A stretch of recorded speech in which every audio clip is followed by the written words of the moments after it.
Listen-only mode. Hello and welcome to this panel discussion and webinar on the future of global legal education. My name is Arya Majumdar and I'm the Dean of Admissions and Outreach at Jindal Global University. And today I'm joined by a distinguished panel of higher education leaders in law schools from across the world. Let me begin by introducing our panel members. Professor Anne Davies is the Dean of the Oxford Law Faculty and Professor of Law and Public Policy. She studied at Oxford, completing her BA, winning the Gibbs and Martin Ronker prizes and the DPhil. She's the author of 5 books, Law and Labor Law. Professor Davies gives lectures in labor law for undergraduates and teaches the BCL MJRE course in human rights at work. Professor Brenda Hannigan is the head of the Southampton Law School and Professor of Corporate Law. She received her MA from Trinity College Dublin and her LLM from Harvard University. As a company lawyer, her research interests lie in the nature of the corporate entity, its purpose, and the power dynamics within a company, especially the relationship between directors and shareholders and between minority and majority shareholders. Professor Austen Parrish is the Dean and James H. Lurie Professor at the Indiana University Moore School of Law. Dean Parrish received his bachelor's degree from the University of Washington and his law degree from Columbia University, where he was a Harlan Fiske Stone Scholar. Over his career, he's taught a variety of courses, including civil procedure, constitutional law, federal courts, transnational law, international environmental law, and public international law. Professor Eduardo Penalva is the Alan R. Tesler Dean and Professor of Law at the Cornell Law School. He received his BA from Cornell University and his law degree from Yale Law School. Between his college and law school, he studied philosophy and theology as a Rhodes Scholar at Oriel College, Oxford. Dean Penalva's scholarship focuses on property and land use, as well as law and religion. His work explores the way in which the law mediates the interests of individuals and communities. Professor Marc Miller is the Dean and Ralph W. Bilby Professor of Law at the University of Arizona College of Law. He's a graduate of the University of Chicago Law School and Pomona College. Dean Miller writes and teaches about environmental law and policy and criminal law and policy. He's the author of more than 70 articles and essays on a wide range of environmental, criminal justice, immigration, and legal theory topics. Lastly, Professor C. Rajkumar is the founding Vice Chancellor of the Jindal Global University and the Dean of the Jindal Global Law School. Professor Kumar has academic qualifications from the University of Oxford, Harvard University, University of Hong Kong, University of Delhi, and Loyola College, Chennai. Professor Kumar is an accomplished legal scholar and works in the fields of human rights and development, comparative constitutional law, terrorism and national security, corruption and governance, law and disaster management, legal education, and higher education. I'd like to take this opportunity to welcome all our panelists on board. The future of law around the globe is changing, and the landscape of the legal profession is expanding exponentially. And the demand of lawyers in all societies is increasing. In a post-COVID-19 world, it is anticipated that the legal fraternity will have huge demands on its expertise. Now, this is not going to be sector-specific or country-specific, but could well be a transformation seen across continents. Uniform in its for law schools in a completely new discipline to decipher. After all, there are no laws and regulations to deal with in a global pandemic or its aftermath. But the coronavirus should give law schools an opportunity to set a template. It is in this context that we find it imperative that leadership in law schools globally take cognizance of this unprecedented, new, and challenging demand that this profession will face. To take up a role in anticipating, articulating, and influencing what will be the dramatic changes in the legal profession in the decade and beyond. Let me start with Professor Marc Miller. Professor Miller, there is an inherent belief that the pandemic has changed the face of legal education forever. With the advent of technology and online learning, the legal education may never be the same again. Will the online learning and hybrid teaching models be the future of this relatively conservative discipline? And how are you preparing for this change? So thank you. And I think it's useful and interesting to have this conversation around legal education, but I do think it's important that we put it in the context of changes to higher education and education more generally. The impacts from the coronavirus are pervasive, certainly from the standpoint of a US university. The impacts at the university level dwarf the immediate impacts and even issues raised in the law school setting. And if we were having this conversation 4 months ago, I would still have answered that technology is fundamentally changing the legal profession and legal education, and that needed to happen. US regulations have been a bar to US law schools moving to digital formats and to more creative formats. But the section of the ABA that regulates law schools is step by slow step moving along, pushed by law schools, including the US law schools represented in this conversation. So before the coronavirus, in terms of the change in the way we do legal education, who we teach, how we teach, when we teach, what the subjects are, the tools we use, I think that change was taking place. I do agree with the premise of your question, which is since all US law schools have gone fully online, albeit in synchronous format, not with the kind of careful planning and use of digital materials that we see in other contexts, that the openness and I think the pressure to move farther down that road will continue. And so I expect the regulatory barriers to fall, and I expect law schools around the world to begin to use these tools in more thoughtful and planned out ways, I think for the good of all in terms of access, education, access by non-lawyers to legal training. I view not the coronavirus, it has nothing good to say about it, but I view the changes you're asking me about in legal education as generally optimistic and positive. Wonderful. Thank you so much for that, Professor Miller. Let me just quickly turn to Professor Anne Davies. How are UK universities, and Professor Brenda, please feel free to jump in at any point of time as well. How are the UK universities dealing with this? Is it similar to the US approach?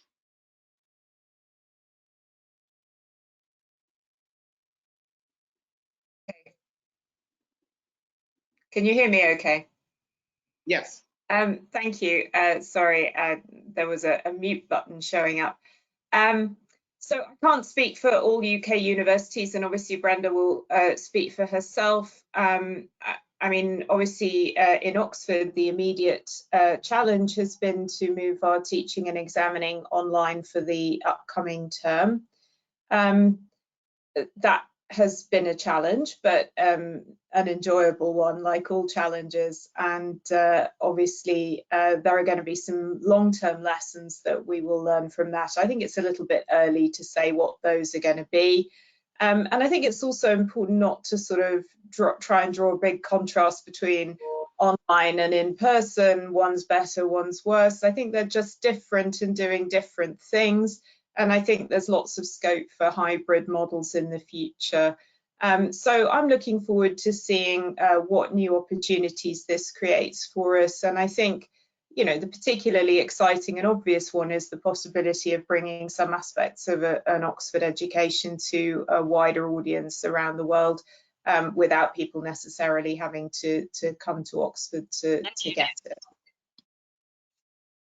Right, wonderful. Professor Brenda Hannigan, would you like to weigh in on that?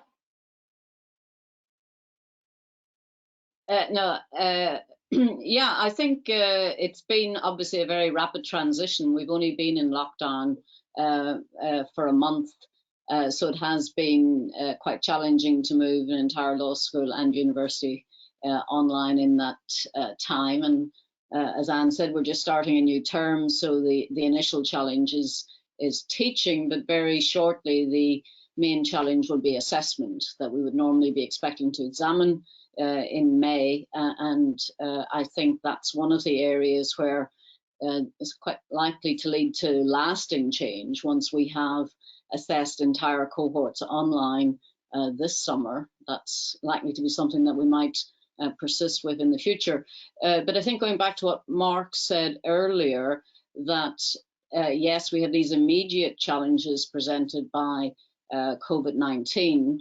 But in any event, law schools, legal curriculum, how law firms work, etc., have all been changing very rapidly because of technology changes. So in some ways, the COVID-19 crisis is, I think, probably just going to accelerate how we respond to those changes, but not necessarily, as Anna said, in a bad way. There may well be very good opportunities which will come out of this. Right. Thank you very much, Brenda and Professor Marc. I'd like to weigh in on the curriculum that law schools have adopted across the world, and in particular, let's say, clinical courses. Do you think that there would be significant alterations in the way clinical courses, which ideally require a large amount of in-person teaching, which require a lot of hands-on experiential learning, that which might not be available to students in the near future? Professor Austen Parrish, would you like to consider answering this question on clinical courses and the curriculum of clinical courses? Yeah, so I think I'm sort of in the, it's a little too early to tell on how things are going to play out. Currently, our clinics are operating in an online remote way and are doing fairly successfully, but I think that's only a short-term solution. Over the long term, I think they are going to need to work out ways to do, for many of them, they're going to need to work out in-person client interaction just because of the nature of some of the work they're doing. I think the bigger question here is perhaps less the public health emergency in the short term, but rather, if that continues for a long period of time, the economic pressures that it places on universities.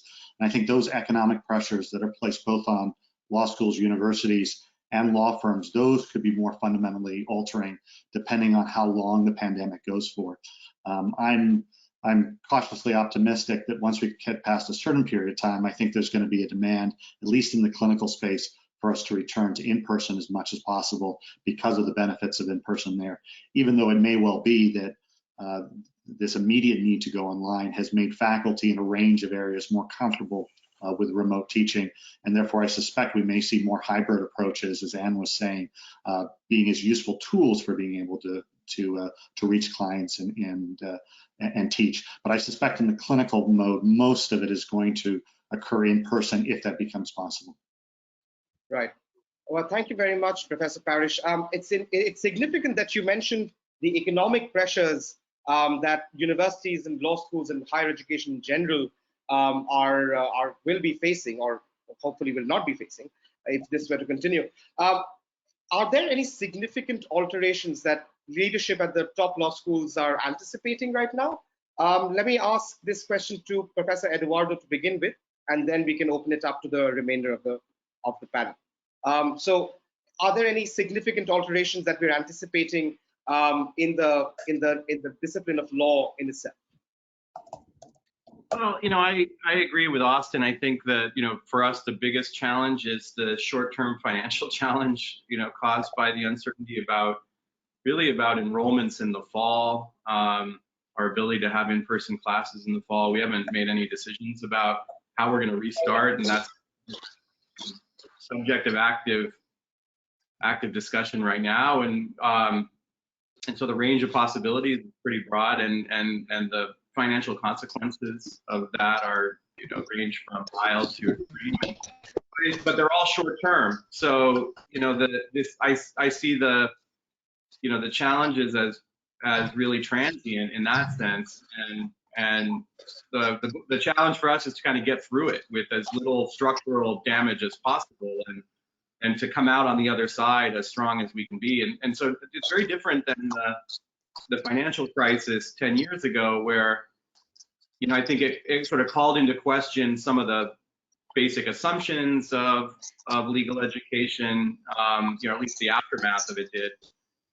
This doesn't, right? And so I think, we're looking to absorb the blow, but not change any more than we have to. And so we're continuing to plan to hire faculty, and we haven't kind of shifted our our models in terms of how many students we want and how many students we think we can responsibly graduate. So those kinds of things, which we were actively discussing 10 years ago and even 6 or 7 years ago, I think are not really triggered by this crisis. This crisis is one that we have to just survive.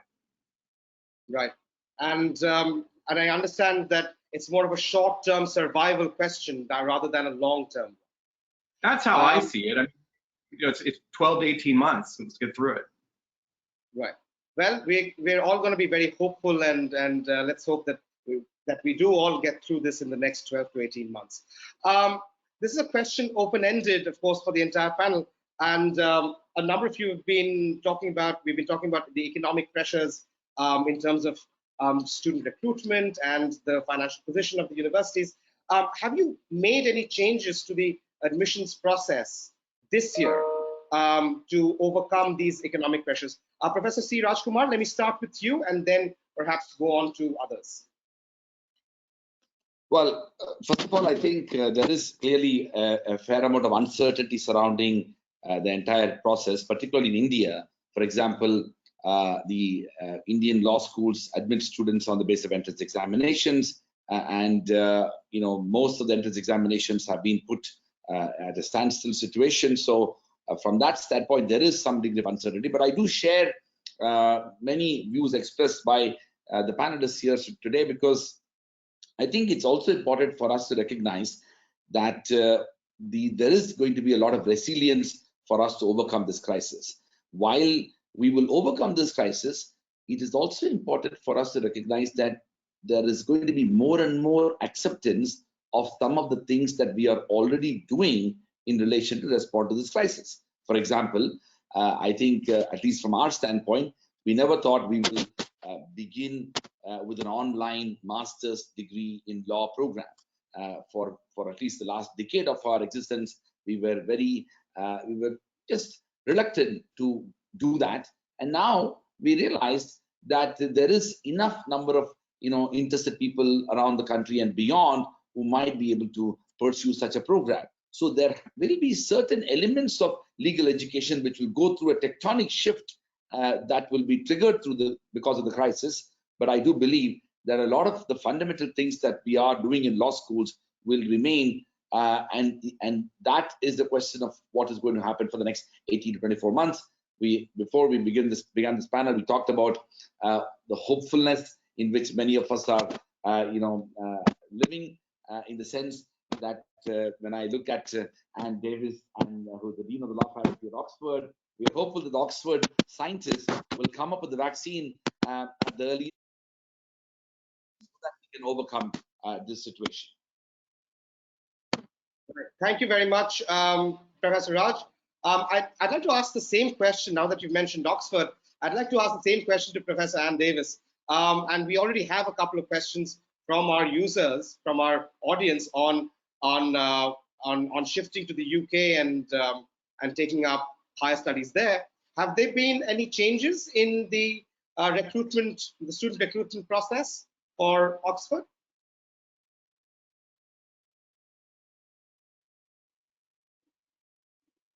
So in terms of our undergraduate recruitment, we had already completed that process before the pandemic broke out. Obviously, we're waiting now for students to get their exam results, and for UK students, at least, that will be a rather different process this year. But that process is continuing unchanged. In terms of postgraduate recruitment, we're just doing that at the moment. So we're working our way through the many thousands of applications that we've received. Obviously, I'm sure that applicants will have many questions about what's going to happen in October, whether we'll be open for business in person, whether there might be some sort of staggered start, whether there might be social distancing measures still in place. And of course, like everyone else in the world, I can't answer those questions at the moment because none of us know, and we have to be guided by UK government guidance and advice and legislation. So obviously, our ideal scenario is that we are back to business as usual, because whether through the ingenuity of Oxford scientists or through some other measures, the virus has been addressed.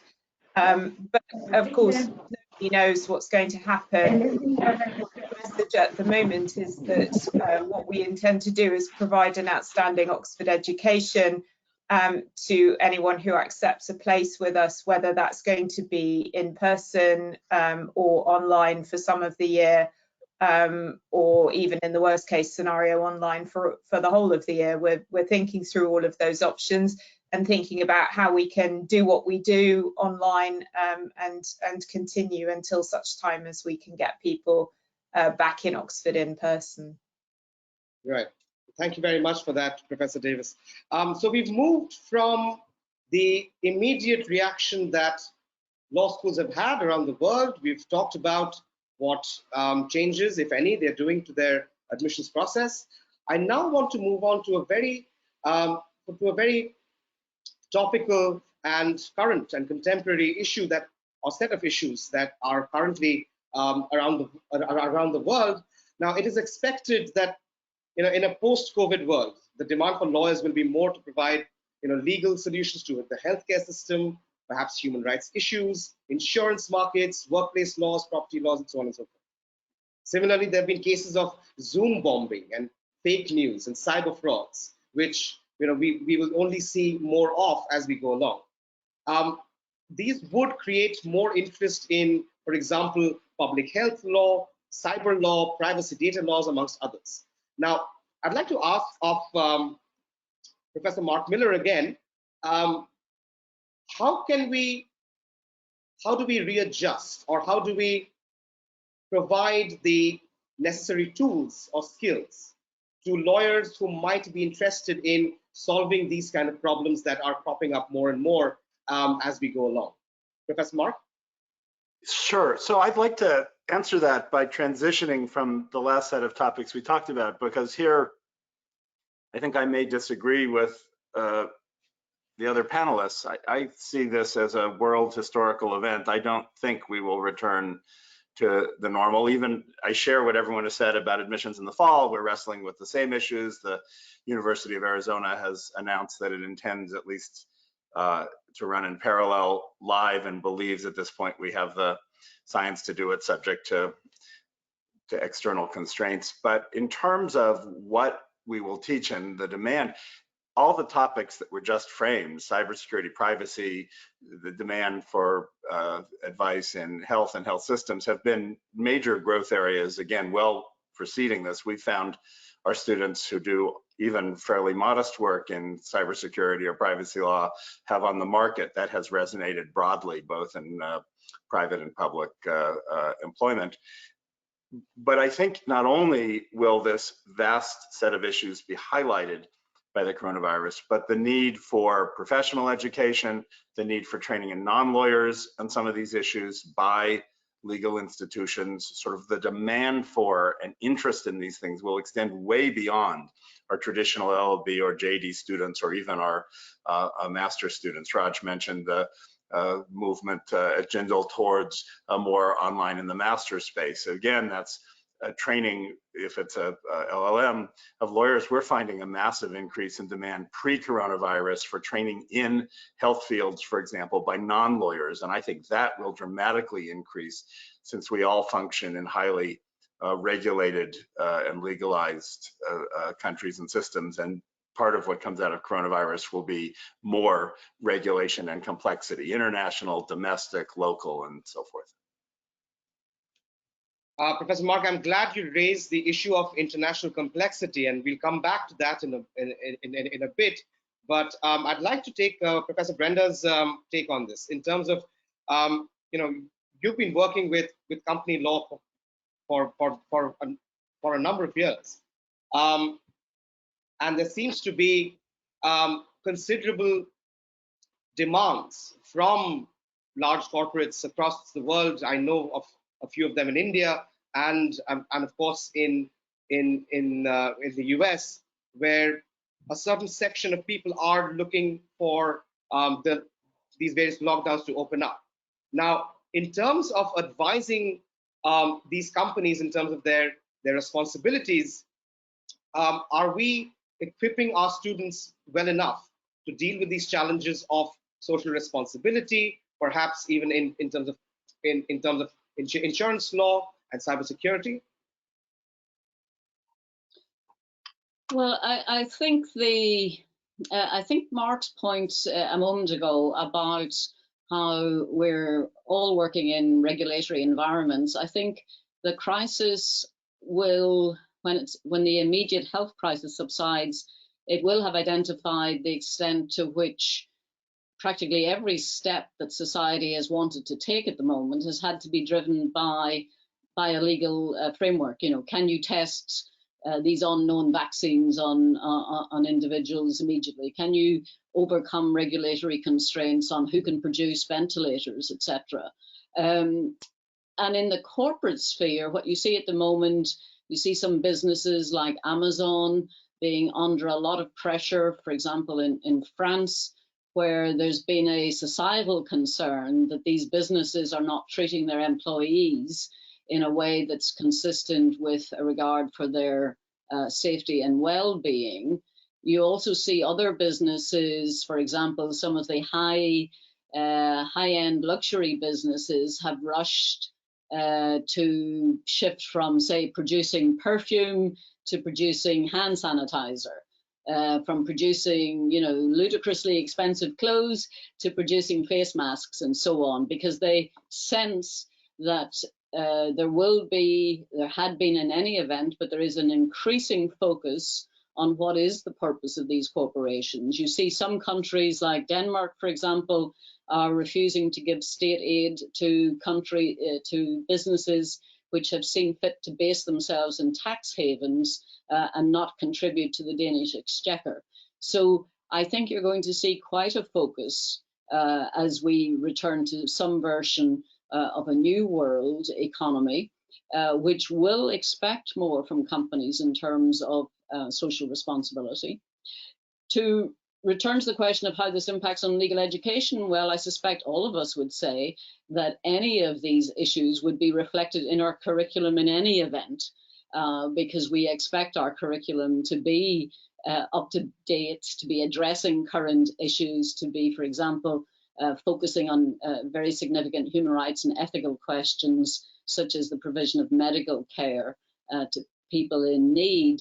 So in that way, I don't think there will be changes to the curriculum in our law schools, but I think there will be a flight to quality in the sense that what prospective students will be looking at will be, you know, where are they going to get rigorous, demanding, high quality, high standards of legal education to equip them well to get into a marketplace which is going to be significantly different, I think, for law graduates.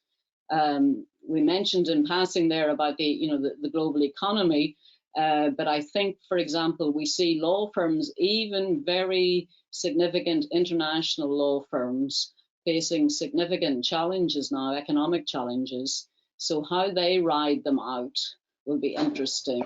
And then, of course, that filters down all the way down through the legal firms. And just one final point, which is in relation to also the court system. The court system has more or less moved online very rapidly in the last month, which we would have said, you know, even 2 months ago, we said, oh, that can't be done. And so it will have an impact on litigation in the future. So I think there are lots of ramifications which will only become apparent probably in the coming 12, 24 months. Right. Thank you very much, Professor Brenda. It's interesting that you raised the issue of law firms and courts. We've seen what the 2008-2009 recession did in terms of. I'm sorry. We've seen what the 2008-2009 recession did for the legal industry. Now, a lot of people, it is believed that we're already in the middle of a recession. Is there anything in particular that we are doing in terms of our legal education and preparedness of our law graduates to prepare for the recession that has already come about? Let me pose this question to Professor Austen Parrish. I think there's some very short-term things that we're doing, which is that in a difficult economy, you need students to be thinking more creatively about how they interact with legal employers. And I think certainly in the short term, you're going to see, a stop of hiring, or at least delayed in hiring. And so preparing students or recent graduates for how to handle that, I think, is important. And so there's a lot of sort of triage going in right now on advising and sort of thinking about how they launch their careers. I think over the longer term, I think it's still a little too early to tell. I think we are going to see some firms that will not be able to survive in the short term, and others that have the wherewithal and the structure to be able to do that. Whether that leads to fundamental adjustments or not, I think is hard to tell, and I think will have more to do with what happens with the economy over the next 6 months to a year, and where the demand is. In some ways, and this sort of parrots on things earlier said, we are seeing firms that have strong demand in the employment labor area, in the counseling advising area. We're going to see an increase in the bankruptcy restructuring area for the short term. And then you're right, in the immediate short term, litigation has been slowed dramatically because of the readjustment of the courts. And how that's going to play out, I think, is sort of a wait and see approach.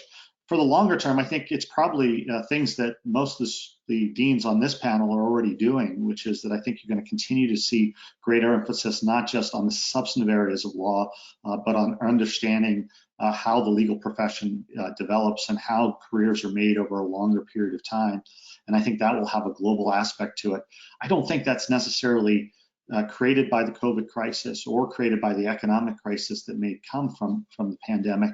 But I think this is what Professor Hannigan said earlier. I think it's an acceleration of those trends. And so, I think if you're looking forward, it's going to be important for us as schools to think through how we educate our students, not just on the law itself, but on the business of law in the way that it interacts so that students are prepared for the ability to adapt and be mobile in a fairly rapidly changing sort of set of circumstances.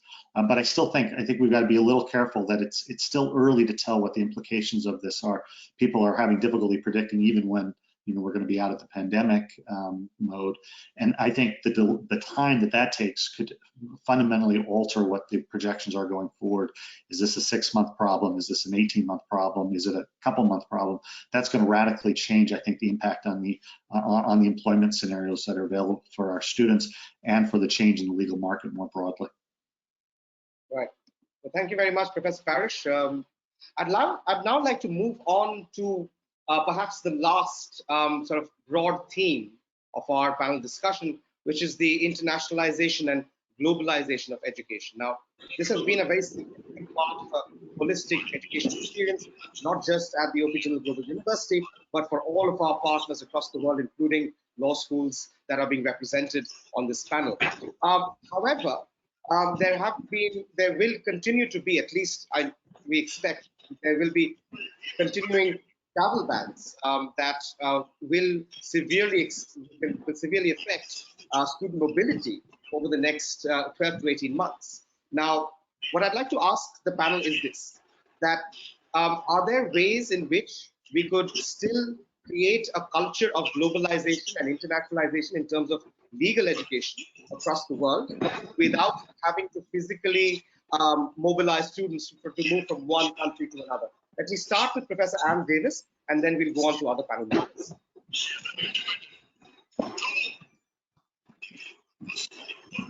So I think it's a mixed picture, isn't it? So obviously, as you say, we're going to lose the opportunity for significant travel in the near future, which will limit things like student exchanges in person.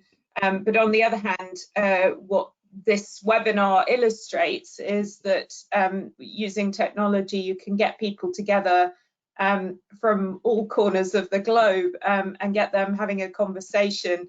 And I think now that we've realized these possibilities, then there's potential for that sort of collaboration with other institutions around the world. So plenty of options, I think.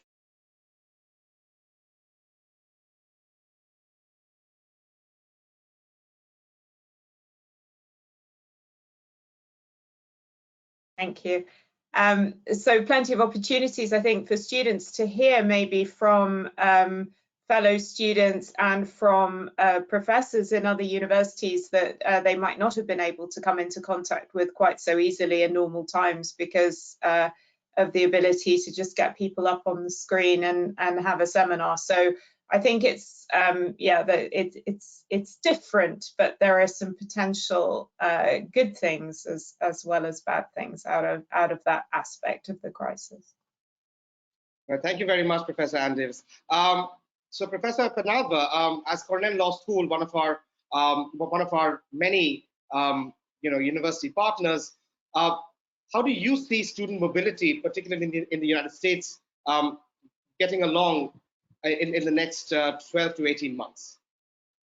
Well, it's a real challenge, not just internationally, but even nationally. I mean, we're hearing from students who, are reluctant to come from the West Coast or who are reluctant to come from Boston because they want to be close to family at a time like this. So the international borders certainly present an additional challenge. You have national policies, I think, that reinforce that, at least from our country, that kind of turning to sort of nationalistic responses to the crisis that are going to make things more challenging. We're in the midst of right now a 60-day immigration, I don't know what to call it, from our president that hopefully won't interfere with the new academic year, but is certainly sends a message to the world. So those are challenges, but there are lots of, I think, as Anne was saying, lots of solutions for people to connect even with those challenges.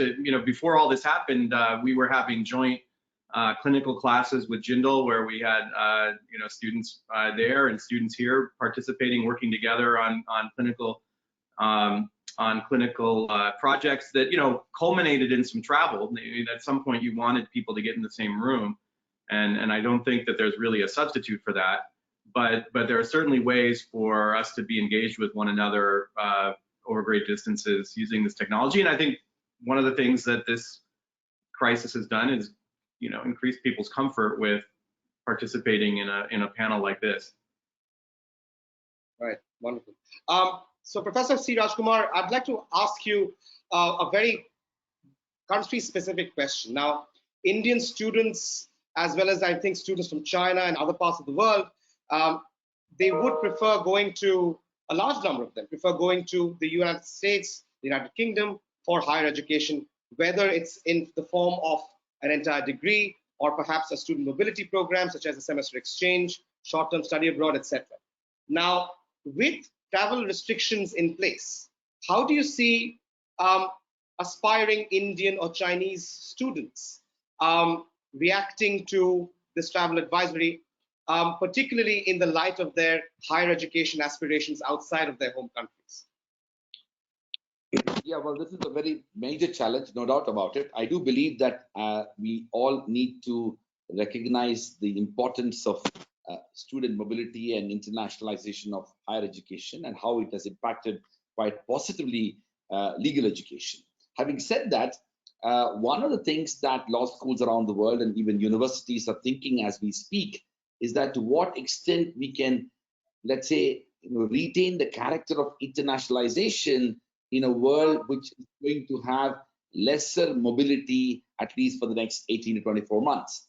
How do you have internationalization with lesser or no mobility? And that's a very important question which we need to answer. And I think it's one of the ways by which at least we are preparing ourselves for it, is that to what extent we can create opportunities for our students, working with our partners to pursue, let's say, pathways program. Maybe if they were supposed to go in fall, delay that and have an online presence. I know that unique programs are being, let's say, conceived. A very distinguished academic from University of Arizona, Prof. Brent White and Marc and others are working on a program which will mean American universities are creating pathways for students abroad to spend a certain amount of time, or at least for the next 1 year, pursue programs back home and then delay their coming into the United States as well. And we have just signed a very important agreement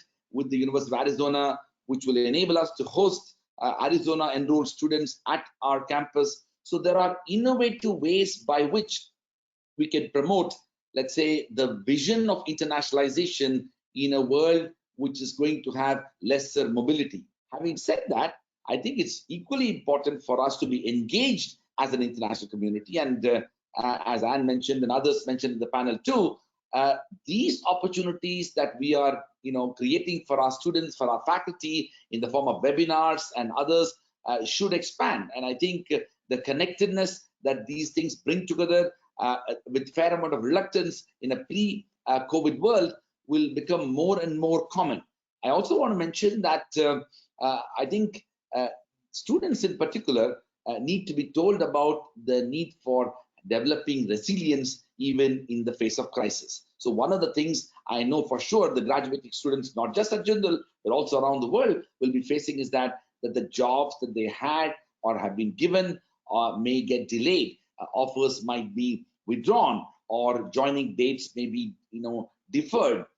They will have to reinvent themselves and find different types of career opportunities. And this is time when the fundamental values of education that they've received, including knowledge and skills and analytical abilities and sense of reasoning, all those things will help them and carry them forward for the future, even though they will face temporary adversities as the crisis has created. So in a way, we need to empower our students, enable them and make them understand that this crisis will be overcome, but this is an opportunity for them to remain strong and be resilient about the future. That's a very hopeful message from Professor C. Rajkumar. Any final comments, ladies and gentlemen, on the internationalization and globalization of legal education before we move on to questions from the audience? I wouldn't mind weighing in if I could just briefly. I think it's also worthwhile keeping in mind that all of our institutions, we're not just focused on the education of students, which is really critical, but we also all have very core research and advancement of knowledge missions as well as service missions. And I think what this sort of webinar illustrates is the ability to collaborate internationally and globally. That has not ended in many ways, at least the kind of research that most of our institutions are doing. And so I think that actually provides greater opportunities for us to do more collaborative research. I think Jindal's been a leader in this for many, many years. And I know we run a Stewart Center on the global legal profession, and I think they're busier now than they've ever been with their outreach to others around the world. So I think that sort of global research component that is a core part of most of our missions is going to continue unabated and strong. And I think it's important to recognize that that's equally important as the education mission. I do think the service mission of the schools are changing, but that too, we're able to provide tremendous support to state, local, and national governments and others through our advancement of knowledge, even if some of the live client services that are done through our clinical programs are on hold. And so I mentioned only sort of the broader vision of the university and the law school that all of us, I think, have in our missions. And although we're right now very much focused on the student mobility side, some of those other things, aspects of our mission are thriving well. And I think particularly from the schools that we see on this panel, the leadership that has been taken in the past here will continue by places like Jindal and Cornell and Oxford and Southampton and Arizona. Right. Wonderful. Thank you very much for that, Professor Parrish. We're now going to move on to questions that have been posed by our audience, who've been asking questions ever since we've started, and there are a sizable amount, and we're going to take some of them. We're not going to have the time to take all of them. But let me start with one from a gentleman by the name of Ridhiman Mukherjee, who says that this might sound extremely vague at the moment, but since I am about to take up law in college, I wanted to ask you, are lawyers born with profoundly gifted abilities to speak, or can they be created via a proper legal education? I think this is a question that a number of people are asking in terms of, how does one actually become a lawyer in terms of being able to address an issue effectively? I'm happy to have anybody on the panel address this question.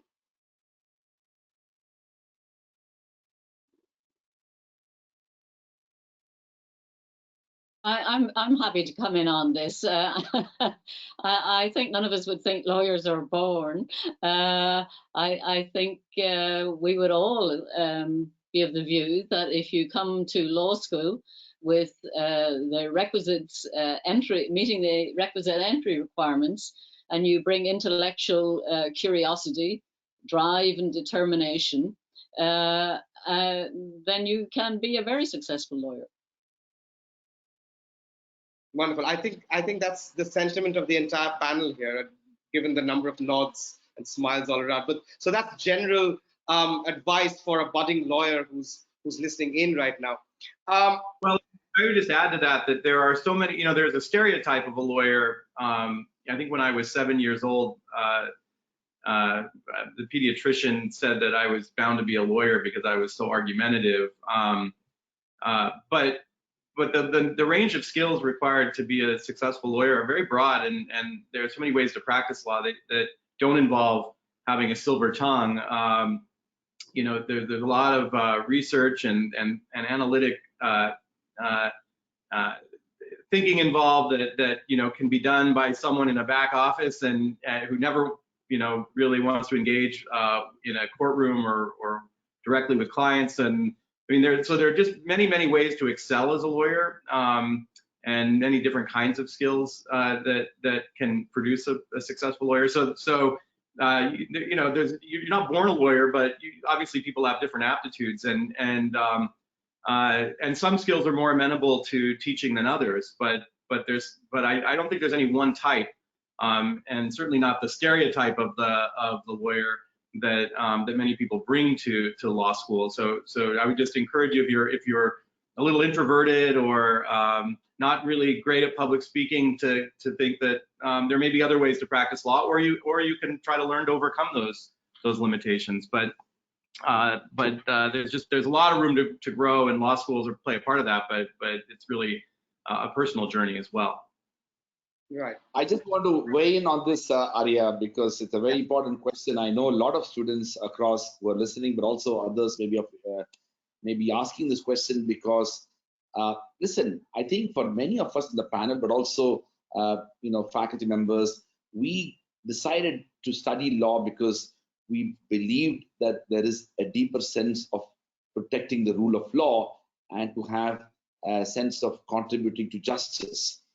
Today, when we have so many forms of injustices and inequalities prevailing in our own societies, I do believe that lawyers, or those who want to aspire to study law, one of the things that they should be concerned about is that they might want to devote some part of their life towards contributing to that justice. And I think that remains one of the fundamental motivations for a lot of people who want to enter into law, and that actually differentiates law from, let's say, a career in business studies. I have no disrespect for people who do MBAs and study in business schools, but if you are wanting to study law, you better be having sufficient conscience to pursue a life where you are engaged in speaking truth to power and to contributing towards justice.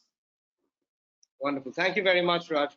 I'm moving on to a very specific question directed at the US law schools. And Sukriti Agarwal is asking, do you believe that US citizens would be given more importance during the employment process by US law firms? Now, this is obviously a question coming out of our earlier discussion on student employability, particularly within the context of a recession. Now, I was at Tulane in the United States in 2007, while the 2008-2009 recession was sort of looming on the horizon.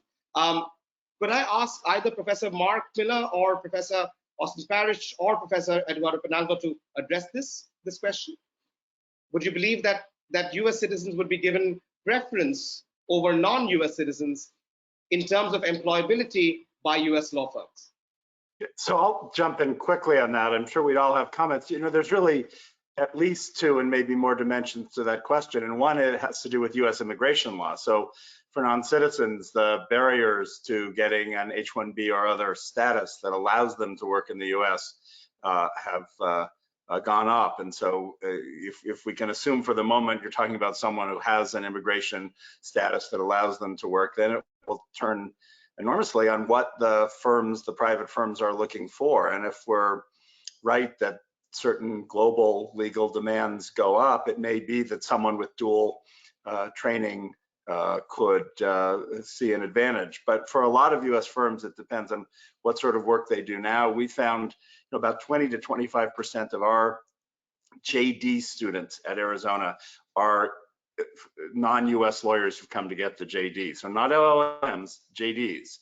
And for them, a large number go back to their home countries, a large number want to stay, and many do and work. And what we found is an increasing awareness and support for people with dual legal training among US firms, but it's varied enormously by the nature of their practice. It's a slow change, and this could affect, and we've already talked about this, it's likely to affect legal demand as a whole in ways we can't fully predict. And exactly how that will play out against the particular background and expertise, I think it's very hard to say.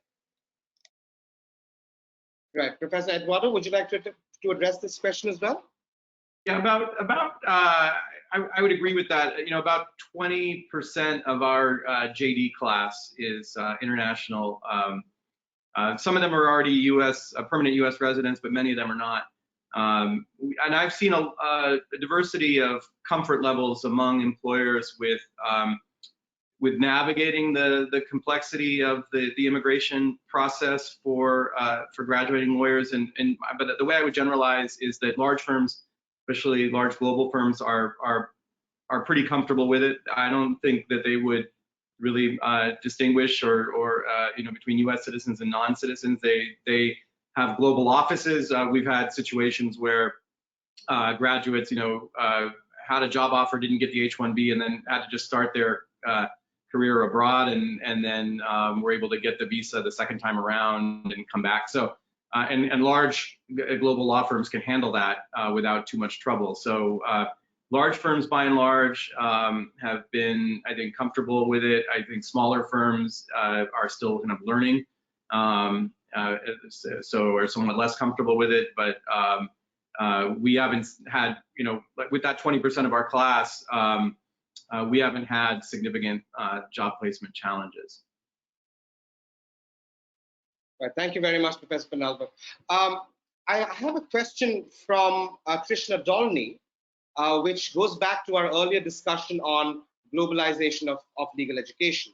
And she asks, will the emphasis on the globalization of legal education reduce somewhat in the face of increasing nationalism, or in the face of increased screening for crossing borders? Now, could I request Professor Ann Davies to address this fairly pertinent question?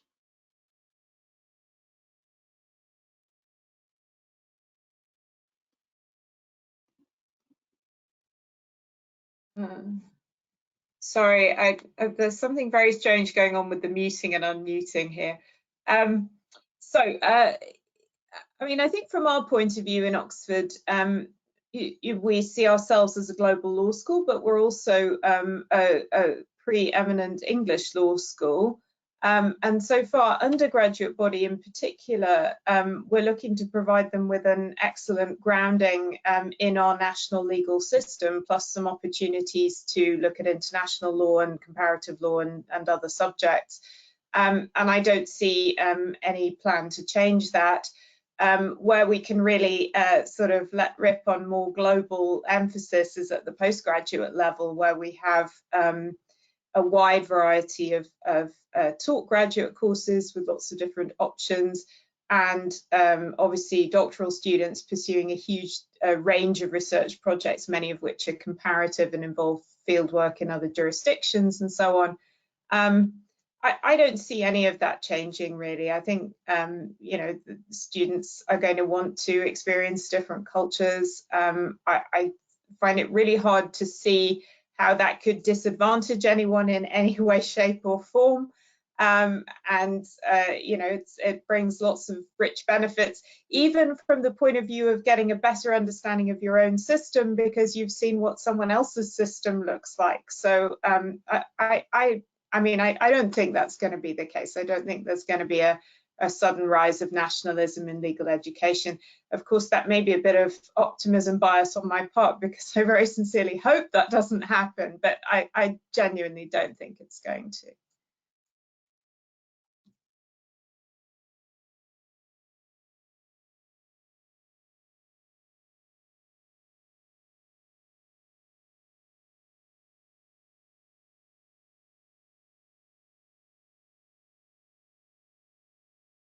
I just want to add that it may be possible that during these times, it's quite natural for people to think a little more domestically, and there may be different types of protectionism that has the risk of coming to the forefront.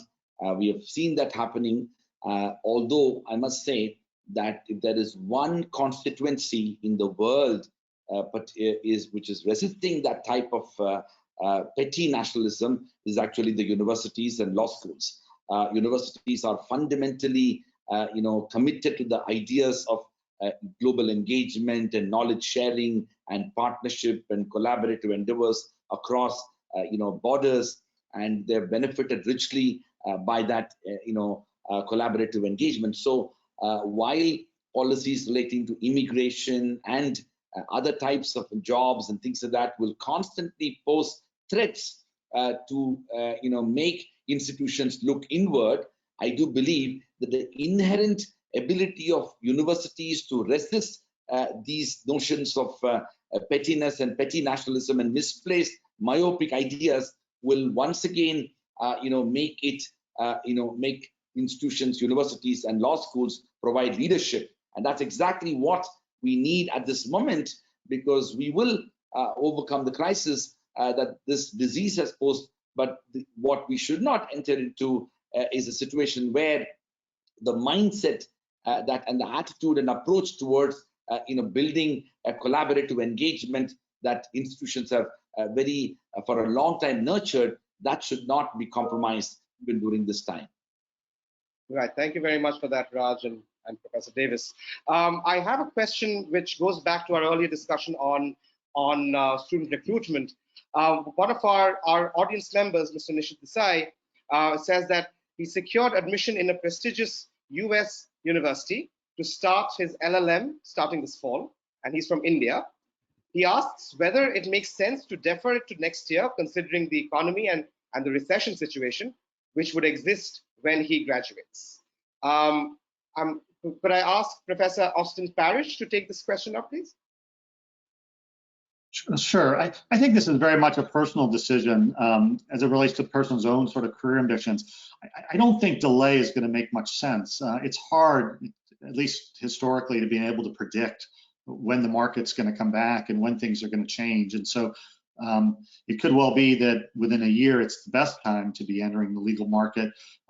It could be not. It's really hard to predict. So I think the question is really, what's the other alternative that you're doing? If you're sitting at home and you're in a stay home and you're not able to do anything else, then frankly, even an online approach at a law school is probably more productive to move your career along. And if what we're really worried about is the economic consequences of the pandemic, it's pretty clear that additional credentialing, while it may not get you the same jobs that you were able to do before sort of an economic crisis, certainly positions you in a better place than if you don't have those credentials.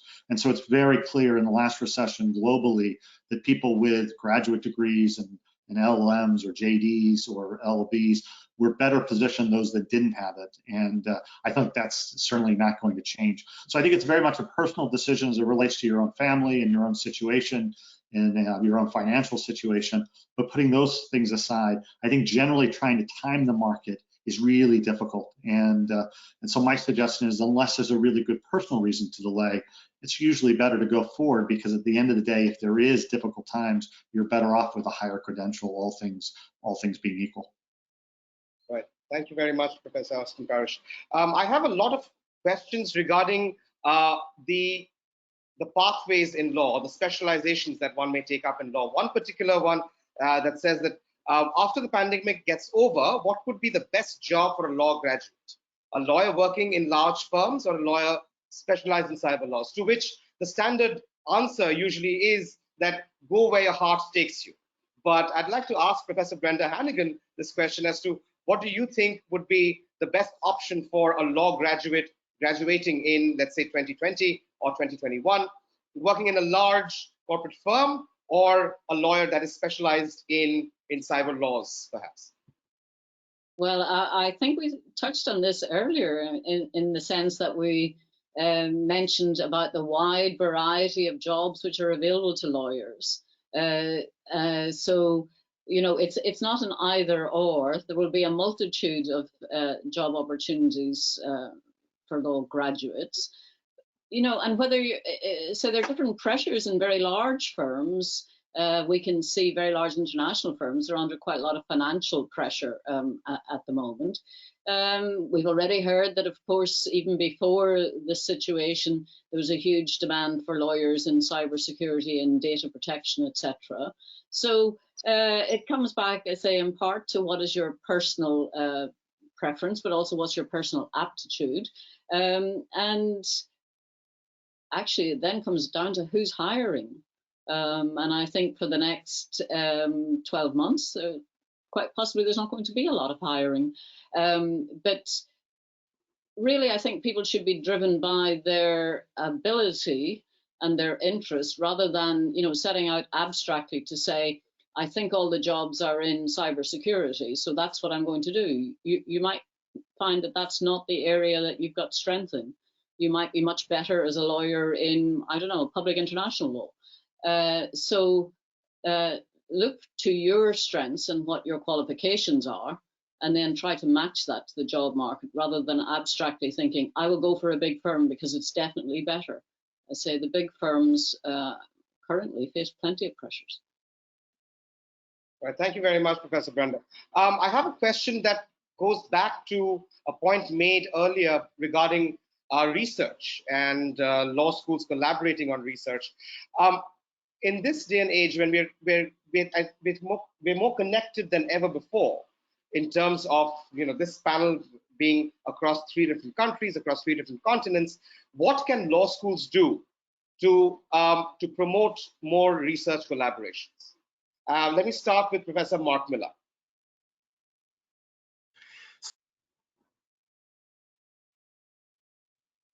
So I think there are many things we can do. Every one of the US law schools represented here has engaged with both faculty and students at Jindal Global University as an example.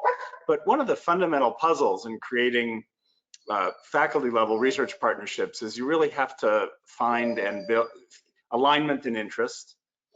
And you can't manufacture those partnerships. You can't do that domestically within your own institution. You can't do it internationally. So to me, this in part goes back to the earlier question about the pathways for students, because if there are active partnerships, right, if there is a reason to go and spend time when we can get back on planes to speak in this setting, to engage with others, then the conversations among faculty and often among interested and bright students who are driven to do research naturally leads to deeper research partnerships. But I think a lot of the efforts and the sort of an older form of partnership where we will work together or we will do research together across institutions have not in general proven to produce much substantial output or content.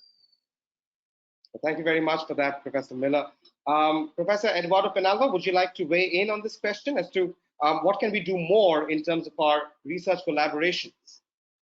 Well, I agree that the best collaborations are these organic collaborations that are built on relationships, and again, that's why I think, you know, being in the same room is so important. You know, forging those friendships and relationships is what really yields ongoing and strong collaboration.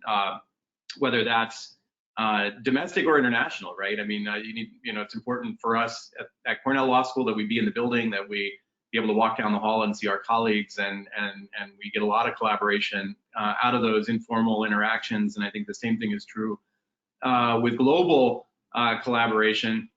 But I think there are things we can do institutionally to foster those relationships, right? We can't force it, but we can encourage it, and by investing in it. And so by providing faculty with resources to go visit at Jindal, to have scholars from Jindal coming here and speaking and visiting at Cornell. We have a wonderful partnership with Tel Aviv University that we've had for many years. That started out, it was a little, started out sort of top down with the law school in collaboration with some philanthropy, sending scholars to Israel, and we have every year visiting scholars from Tel Aviv University who are teaching at the law school, and it started out like that, but over time the interaction yielded collaborations that now happen outside of this program, right? That I'm learning about just from informal contacts that faculty members have made with one another, and joint scholarship that comes out of those interactions. So I think you need a little bit of both. You definitely, the most successful collaboration happens because of relationship, but we can encourage it by investing in it, by investing in people being together. Right. Given that research is at the core of research are the people who are doing it, it makes sense. I have a question directly for Professor Ann Davies. Professor, could you please throw some light on the relationship between law and policy? Can they exist without each other, or is one absolutely needed for the other to survive? So that's a reference to my job title, I suppose. So I work on a variety of areas of public policy from a legal perspective. So things like government contracting, delivery of public services, and also lots of issues in the employment sphere. So my job title sort of fits what I do. I think there are lots of intersections between law and policy. The crucial things are that in order for governments to do what they want to do, they need to put that into some kind of lawful form, whether that's through legislation or through a contract or whatever. Equally, the law plays a role in regulating and checking up that the government is doing what it's meant to be doing and not doing other things. And that's where something like judicial review in the courts would fit in. So those are the principal interactions between the two spheres.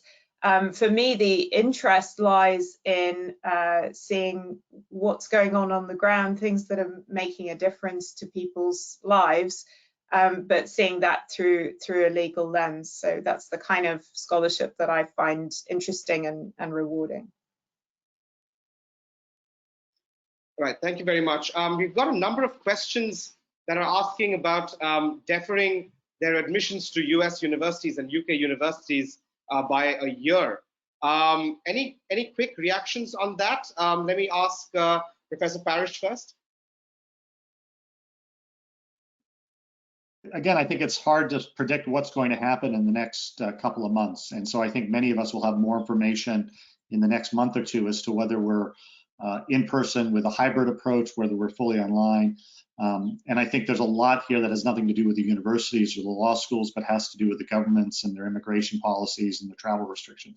And so I think my first advice is to hold on for a little bit and see what happens in the next month. Are we going to see peaks in certain areas, and then what's the health prognosis going forward? Second, I think it's very much a personal decision as it relates to somebody's own career path and their timing. Again, it depends what you're trying to get out of this. If it's more of the cultural experience, which is really important, then it may well be that you say, look, I want to defer because what I'm really getting out of this is the time spent in another country. Just like our students, when they go to Jindal, the experience is as much learning the law, but as it is the entire experience of being there on the ground and interacting with faculty. That said, I think I'd be cautious about putting one's life on hold for too long. You're still going to, I think for all the universities that we're talking here, at least, you're still going to get a very high quality experience, even if it has to be online. And that may well be the better route in order to get that advanced degree and to continue to move forward in your career path. And so the idea of putting that on hold for a long period of time just to see what might happen may not be the wisest decision. But this is very individualized to the individual person. I would recommend that you be in contact with the university that you're planning to attend and be comfortable about what the options are. I suspect that in the fall, for those schools that do have to start online or delay, it's still going to be a high quality product, particularly if you're talking about schools that are of the kinds of quality that are here on this call. If it's other places, then I think you want to have a comfort level that the quality is where it needs to be. All right. Thank you very much for that, Professor Parrish. Professor Marc Miller, I have a question for you. Is global legal education a reality or just rhetoric, when in reality only domestic laws apply in terms of a particular jurisdiction? So in other words, I think what the audience is asking is, what's the point of having a global legal education when we're going to be practicing laws in a particular jurisdiction? So I think one both correct but somewhat traditional approach to this was the earlier comment that learning other systems gives insight into your own system, that comparative studies are helpful. I actually think it goes way beyond that. We found that the interest and demand for learning and working across borders or into systems is in fact vast and has hardly been scratched by elite institutions of the kind reflected here. Eduardo talks about Cornell. You know, our two schools and Austen, I don't know the percentage of JDs who are international lawyers coming to Indiana, but 15 years ago, no US law school would have talked about having 20 or 25% of its JD students being trained as foreign lawyers. We found massive interest. We have 400 current students in a program in China. It's actually growing to 500. The demand has been so great, the quality, the pathways then into advanced study in UK and Australia and the US. Much higher percentage of those graduates, duly trained to spoken languages and to legal languages, get into elite programs than their Chinese law only trained counterparts. And so we found the interest here is vast. Now, what do those graduates do? Well, if they come to get a JD or continue on, they might work in either country. Eduardo talked before about international lawyers who stay in the system, but they also, finding many of those graduates go on to advise both public and private entities about US and international law, about how to, it may be in terms of negotiation, it may be in terms of various kinds of public policy. And so our experience, we're opening a campus in Hanoi. We have 20 some odd students studying for our BA in law, which is unique in the US at Phnom Penh. We have found more or less infinite demand. Raj Kumar has mentioned the new partnership with Jindal. We see this in part as responding to the lower mobility right now, but really as creating a base to expose and respond to what we believe will be extraordinarily high demand among strong students in India, some of whom will indeed come and follow the more traditional mobility paths down the road. So our experience in terms of demand, intellectual engagement, and outcomes is that the idea that law is local doesn't in fact describe the world we live in, and certainly not the one we're heading to. Right. Professor Miller, I'd like to stay with you for a moment. It's interesting that you mentioned legal education as a pathway to other countries and other programs. Isn't it true that that the University of Arizona has one of the few, or perhaps the only, undergraduate program on legal studies? Yeah. So it's not. So other U.S. universities sometimes do legal studies, which are often non-lawyers talking about the role of law and lawyers in the United States and elsewhere, and some have pre-law programs. That's not uncommon. But ours is actually the first BA in law in the country. And what we mean by that is that we train them in what you think of as the core competencies, knowledge, and skills that come in the JD program. And we believe we've created a whole new category of legal professional in the US. The outcomes from that program suggest that's true. About 40% are going on within 2 to 3 years to graduate legal studies, but the majority are not. They go into business, government, other kinds of graduate study. It's been a pathway for massive diversity, one of our goals in the profession at the U of A. So the significant majority of those students since the founding of the program have been diverse and female, and a significant minority first-generation students. That outperforms, if you will, pretty much every law school JD program in the US. It's been extraordinarily fun for my colleagues to be teaching undergraduates, and for us, that has been a fundamental change. Now, it allows global partnerships because everyone on this call and watching presumably is very familiar with law being primarily an undergraduate degree around the world, and the US is an outlier, not alone, but in a very small subset that treat law as a professional or graduate degree only. And so we've broken through that. We have about 1,400 students in that major. 200 of those are fully online, 400 in China, a good 800 here. It's been glorious and is growing dramatically, and others should do it. Well, others are already doing it, Professor Miller, and it might interest you to know, and perhaps you already know, that the Jindal Global Law School is launching its 3-year BA in Legal Studies. Professor Raj, do you want to shed some light on the inspiration behind this, in India's first and only undergraduate program, a 3-year undergraduate program in law?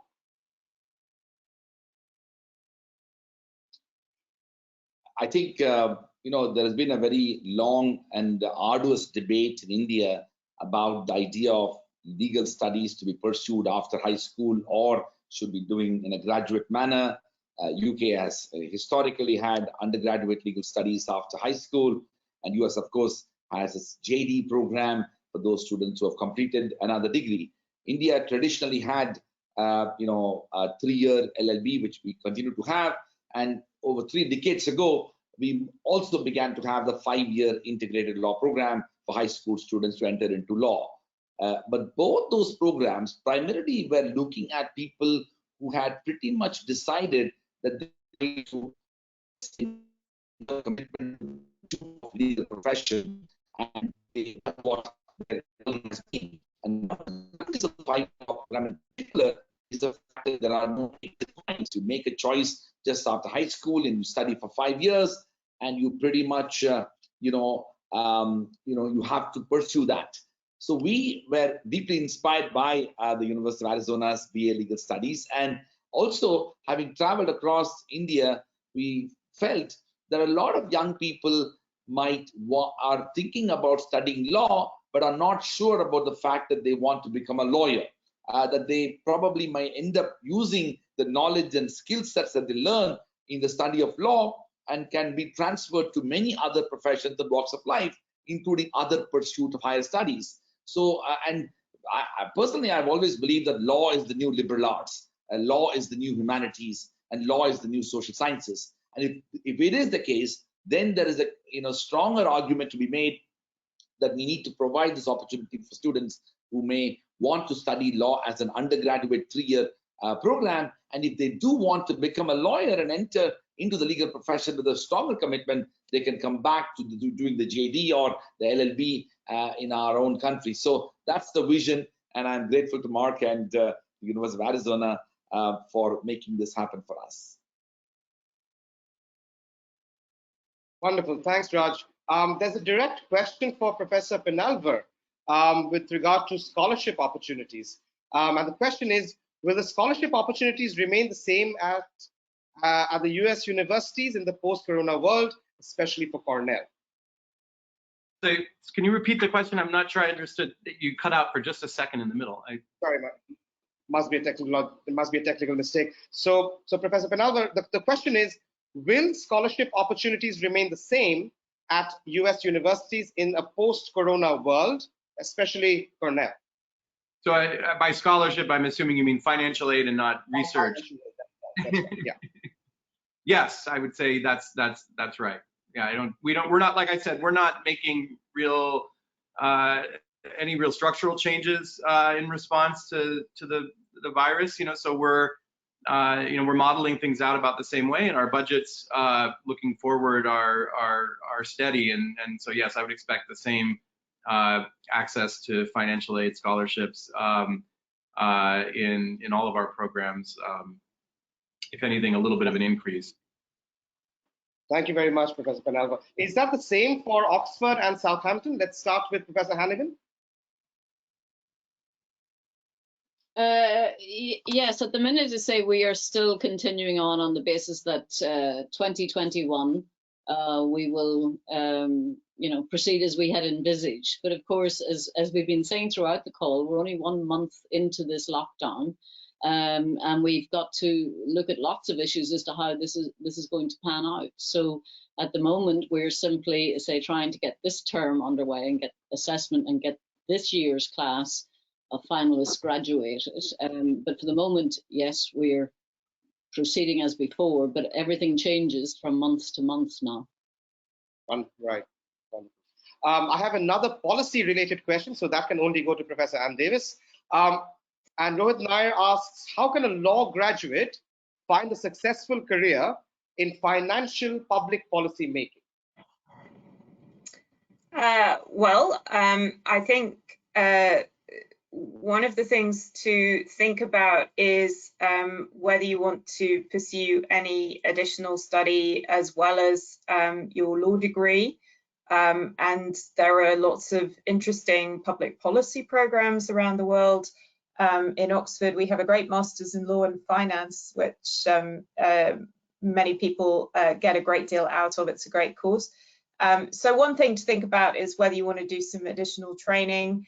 Another thing to think about is whether you want to try and get some work experience in that area. That's obviously going to be a very personal matter, what options you've got available to you. But I think the important thing to bear in mind is that a law degree, as someone was saying earlier, is a great general training for a variety of careers. Many of our graduates go into, for example, government legal service and have really interesting and rewarding careers in that area. So I think, look for examples, maybe look at alumni of your school. What have they done? See what networks are open to you, what experiences you can get in that area, and read around the subject, find out as much as you can, do your research. But remember that your law degree is a good general training for a wide variety of different careers. Right. Thank you very much, Professor Ann. We're almost out of time for today, and we've got another 5 minutes. So I'd just like to take a moment for all the panelists to put in any closing remarks if they would. Let me start with Professor Miller. So thank you so much. And this has been interesting and always wonderful for me to have the opportunity to learn from my colleagues. I would go back to where we began. This would have been an interesting conversation 4 months ago, and some of the themes we've discussed would have been highlighted then. I think it will be a fascinating conversation a year and 2 years from now, but we are in the midst of this quite extraordinary moment. And one of the themes that's running through is not only the uncertainty, but just how profound, at least for me, how profound the impact of the coronavirus may be on economic systems, on government systems, certainly on higher education.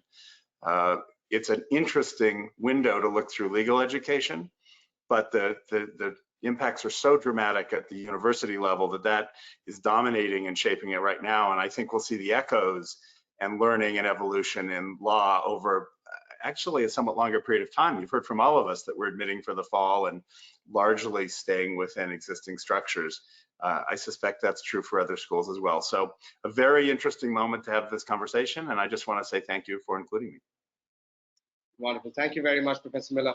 Over to you, Professor Parrish.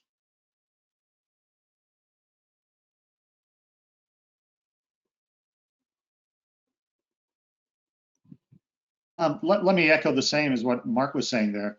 I do think this is an exciting time. I'm grateful for this sort of opportunity to talk. I think these sort of, cross-country collaborations and thinking about how things are going to change are going to become increasingly important. So I commend Jindal for organizing this and continuing to do these kind of cutting-edge programs. I can't resist. I have to say, Marc has an amazing BA in law. We had a BS in law, and so there are other sort of projects out there that are doing exciting things. I think what we're going to see in the coming years is the innovation in schools thinking about ways to innovatively take advantage of changes that are occurring. I'm a little more skeptical that we're going to see a massive fundamental reshifting of legal education as a result of COVID. I think we're going to see more an acceleration of trends that were occurring earlier. And I think within that, the core components of our missions, striving towards excellence and high quality education, high quality research, and showing how in policy and other ways that schools make a difference in their local, state and regional and national and international communities is going to become increasingly important. And so I think the leadership that we see for some of the schools that are on the call today are going to become increasingly important in a world that maybe not so much fundamentally restructuring, but continuing to evolve rapidly in a way that we've seen, but maybe perhaps continue an accelerated pace. But anyway, thank you so much for inviting me, and I've enjoyed the conversation and learned a lot. Right. Thank you so much, Professor Austen, for being here. Could I move on to Professor Brenda Hannigan for closing remarks, please?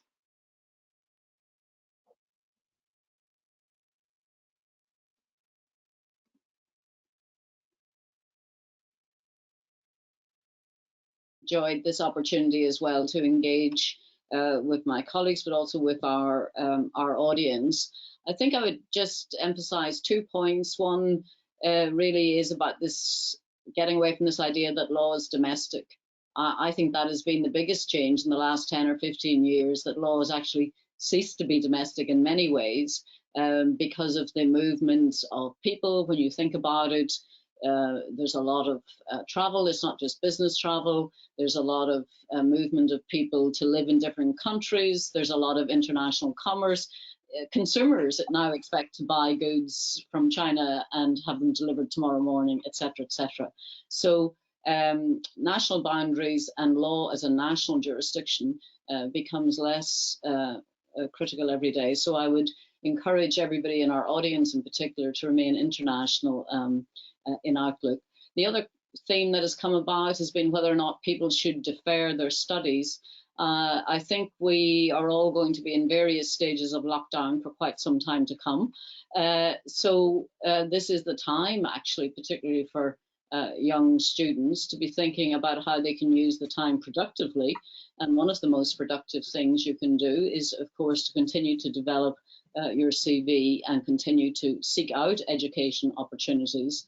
They will only enhance the career options open to you and your employability as the economy improves. And so I would encourage you all to continue to pursue your studies. And thanks very much to Jindal for this opportunity to engage with you all. Thank you. Thank you, Professor Hannigan. Professor Davies, any concluding remarks?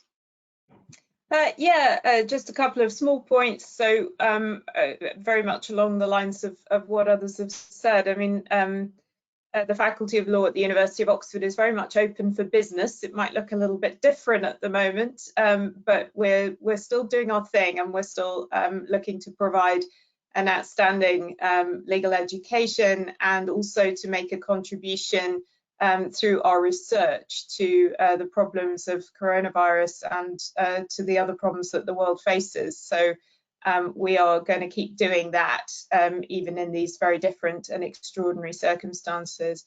It's been a great pleasure to participate in the conversation, and it's always lovely to see that this group of law schools around the world has more in common than we have as differences, I think, and that's always a nice thing to see, isn't it? And I suppose I just wanted to conclude by saying that in the grand scheme of things, law schools and legal education are not the most important thing in a global pandemic, and I just want to wish everybody in the audience well. I hope you can stay safe and take good care of yourselves in these difficult and dangerous times. And thank you very much to Raj and colleagues for the opportunity to join in with this webinar. Thank you. Right. Thank you so much, Professor Davies. Over to you, Professor Penalva. Any concluding remarks? Sure. Well, I would like to just add my thanks to Raj and to you for inviting me to be part of this conversation. It's been really fun. I would, following up on that point about doctors, I think in a global pandemic, first you call your doctor, eventually you call your lawyer. And that's why I'm so optimistic about our graduates' prospects. Things are slowing down right now. Everyone's kind of in a holding pattern, but eventually things will restart. And when they restart, but as we've seen throughout this crisis, law is engaged in every aspect, right? Whether it's, restructuring practices or, someone sent me an email yesterday about someone suing Columbia University for a refund of their tuition. Well, there was a lawyer filing that lawsuit and a lawyer defending that lawsuit, and so lawyers everywhere, and we're sort of the glue of social structures, and so no matter what the future holds, it's going to involve lawyers, and so the work of law schools will remain relevant. They never include us on these sort of post-apocalyptic scripts. The lawyers are not at the center of things. Always the doctors and surgeons who get all the glory, but anytime there's a social organization, you need lawyers. And then the final point I want to make is that I just echo the comments that we will continue to be internationally engaged. Global engagement is going to continue to be crucial. I know there are these forces of nationalism that were there before the pandemic and that are trying to take advantage of the pandemic, but I mean, we're all, we're sitting here on 3 different continents, and we're all experiencing exactly the same thing. And because the challenges that we face are global challenges, whether it's climate change or the challenges of global business or the pandemic, we're all in this together, and so we need to be engaged with one another, and that's true at both in public health context, but also in legal contexts. And so I think it's really a remarkable conversation that we've had. And it gives me a lot of hope for what the future holds. Wonderful. Thank you so much, Professor Penalver. It's interesting. We must ask Jerry Bruckheimer to insert a few more lawyer roles in his next disaster movie. It's not sexy, but it's important. All right. Final concluding remarks from Professor C. Rajkumar.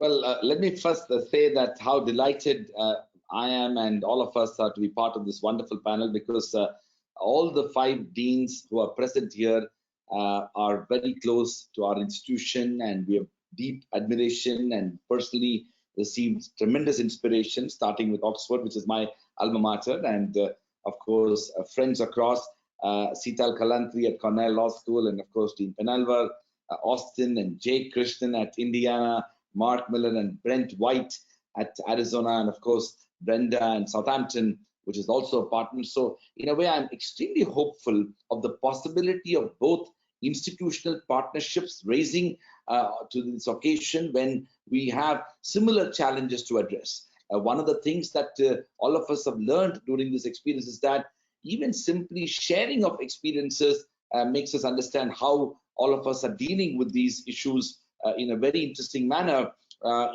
Many of us might have had views about, let's say, online education before, but we have, reinvented ourselves as an institution, and the fact that we could share those experiences not only through these forums but also beyond gives us opportunity to be hopeful. On a more, note about the future of law and legal education, I'm quite sanguine about the fact that lawyers will play a very significant role, not only because of the fact that these issues that pandemic type situations are going to create, but there will be a very important role that lawyers will play, which is to be able to speak truth to power, and in that process determining the nature and context of the future exercise of power across all institutions. And that role will be played by lawyers, and I think it's only fair that crises of the kind that we are talking about today will only recognize an institutional aspect of law as a very critical area of social organization. And that's one of the things which the students can be sure of if they are aspiring to study law. So with those words, I want to particularly thank my friends and colleagues who accepted our invitation to be part of this with different time zones. I didn't think it'll work out so well, and I'm very happy that it did. And so please be safe. And while we will, as a Dean's Committee, collectively entrust the responsibility of getting the vaccine organized to Dean Ann Davies, since she's sitting at Oxford and very close to the scientists who are working on it. With those words, thank you very much. All right, thank you very much, Raj, and thank you so much for the panelists for joining us today. It's in different time zones, as Raj pointed out, and thank you for accepting our invitation. I'm sure the audience has had a wonderful time asking these questions and having them answered, and having a lot of their doubts in terms of their career options, their study abroad options, and their mobility options answered. With that, thank you also to all the attendees that came on board. I'd just like to remind everyone that we will continue the series of panel discussions by the Jindal Global Law School. On Saturday, 2nd of May, the Global Judicial Colloquium will be held on the theme of rule of law and access to justice in the age of uncertainty. This will be chaired and moderated by Professor C. Rajkumar. And the session will have 2 sitting judges from the Supreme Court of Hawaii, the Judge President of the Eastern African Court of Justice in Tanzania, the former President of the New South Wales Court of Appeal, and the current Governor of New South Wales in Australia, as well as a former Judge of the Supreme Court of India, Justice Arjun Sikri. With that, thank you again to all the panelists. Thank you to the attendees who attended this webinar. I hope you're all home. I hope you're all safe, and I hope that you'll all stay really healthy. With that, we call this webinar to an end. Thank you very much. Thank you. Thanks.